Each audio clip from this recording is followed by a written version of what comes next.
Harry Potter started out as a children's book, but soon we had people from all ages eagerly waiting to see what would happen with our favorite trio in the next movie. A movie franchise with 8 movies meant that we would have a ton of deleted scenes when they were over. So here are the 10 Harry Potter deleted scenes that would have changed everything. Let's dive right into it, shall we? Number 10. Ron tries to kill Harry. We know that when Harry, Ron, and Hermione were looking for Voldemort's Horcruxes, their behavior changed a lot. This is because Voldemort made it extremely difficult for anyone to destroy these Horcruxes. And the first pick for this list is a great example of what happens when you go after evil. While Ron and Harry started off with hunting a rabbit for supper, things turned for the worse when they began playing. Why? Because everything was going okay until Ron tried to smash that like button if you haven't done so already. But no, it was because Ron tried to kill Harry with his wand. At first, they were just playing, and they made it to their goal to miss every time they cast a spell.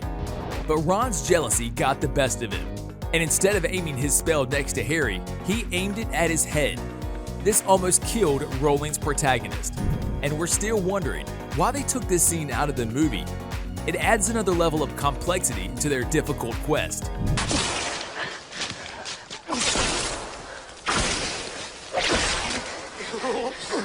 Number 9. Harry doubting himself. We know that the first movie wasn't great for Harry. That is, until Hagrid gave him the letter personally and told him, "You're a wizard, Harry." We still remember that scene. But we also remember that Harry was doubting himself, his origin, and his capabilities in the first movie. This doubt continued well in the second movie. And even though this movie gives us a shining example of that. You see, Harry was sitting atop a rock, overlooking Hogwarts. His only friend was his pet owl. And in that deathly silence, he just looks off in the distance and says, "Who am I?" He still hasn't come to terms with the fact that he's the greatest magician that has ever lived. But don't worry, by the end of the series, he figures it out. Number 8. The Hogwarts song. The Hogwarts theme song was introduced early on in the first book of the franchise, when the new students arrived at Hogwarts. Dumbledore sang, "Hogwarts, Hogwarts, Hoggy-Warty Hogwarts. Teach us something, please." The movies, however, decided to keep it away from the audience until the 4th movie. Everything was filmed and ready. Dumbledore conducted the choir, and every student in the dining room sang it at the top of their lung, but it still wasn't good enough to make the final cut. The director still didn't include this jolly scene in the movie. While we don't know why, we're assuming it's because they felt like the movie had more than enough musical numbers for the time being.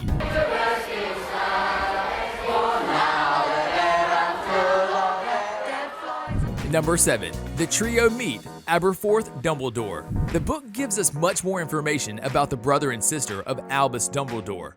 The movies, however, didn't introduce them until the very end of the show. Maybe it's because they wanted to keep the mystery around Albus's life in the past. Whatever the case, we still loved meeting ABERFORTH. He fed our heroes and helped them find a secret entrance to Hogwarts, just like Albus told them to. What we don't know is why ABERFORTH didn't like Albus. In this scene, we're told that it's because people who listen to Dumbledore's commands get hurt the most.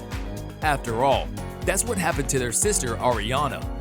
And Harry won't be any different than her. This gave us an insightful look into the life of ABERFORTH and how he managed to tell his sister to find the secret entrance to Hogwarts. They both loved Albus, but the only thing he cared about was power. Not so brotherly, don't you think? What makes you think you can believe anything my brother told you? You know the time you knew him. In number 6, things didn't go so bad in the camp. In the first part of the Deathly Hallows, we saw Ron get injured while they were retrieving the Locket Horcrux.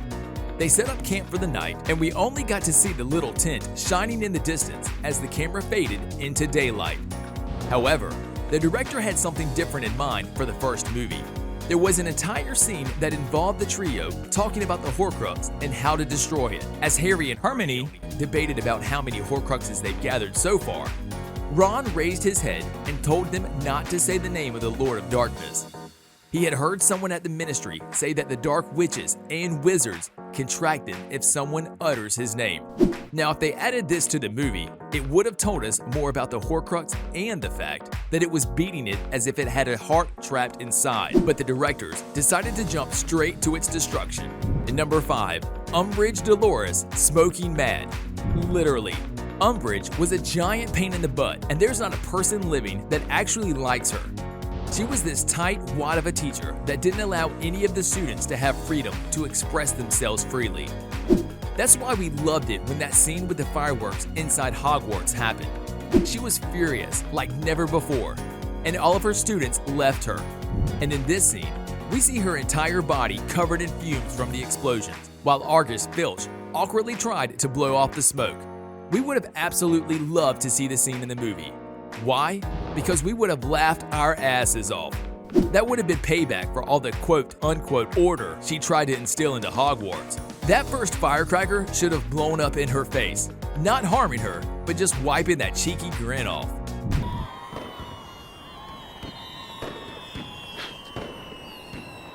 Number 4, Harry after the death of Sirius Black.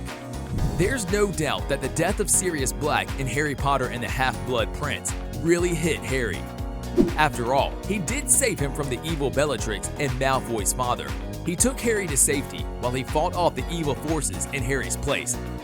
Had it not been for him, maybe the one dying in this episode would have been Harry. And in this scene, we see just how much he was hurt. Even though Ron invited him to go to the feast together, Harry refused and stayed locked in his room.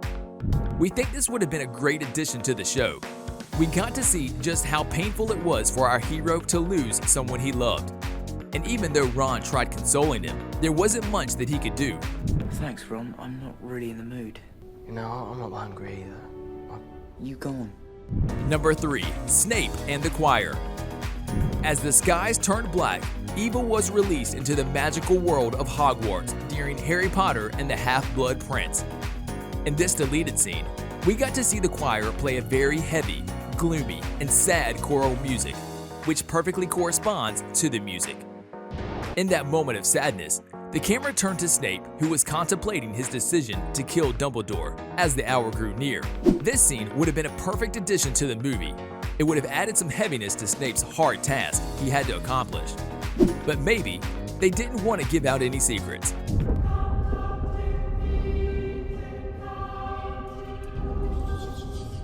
Number 2, The Other Side of Dudley.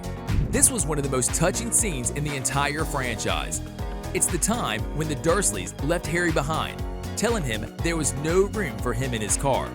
And it's precisely here that Dudley, the chubby little kid that played Harry's brother in the first movie, did something that warmed our hearts. While his father said that Harry would only be just a waste of space, when he heard that Dudley came up to Harry, shook his hand and told him, "I don't think you're a waste of space, Harry." This scene should have been included in the movie. Fans loved seeing this new side of Dudley, and it was a form of redemption for his antagonistic character. It would have made him look that much more human. Speaking of redemption, I don't think you're a waste of space. Thanks. Number 1, Draco tries to save Harry from Voldemort. We didn't get to see this in the movies, but we sure saw it in the deleted scenes. And you know what? Our hearts shattered into a million pieces when we found out this was the director's initial plan for Draco's character arc. You see, we always knew that Draco was not a bad guy. He was only following his parents. Now, we could argue that he was wrong for doing so, but that still wouldn't make him an awful person. And in this scene, when Harry jumps up from Hagrid's hands, Draco runs towards him and gives him his wand. Whole videos were made about the mistake that the director made for not including this scene in the movie. And on that note, we end this video. But hey, do you know any of the other deleted scenes that we didn't mention here? You can tell us in the comments section below. If you'd like more videos like these, don't forget to subscribe to our channel and hit the bell icon so you never miss any of them. And as always, thanks for watching, guys.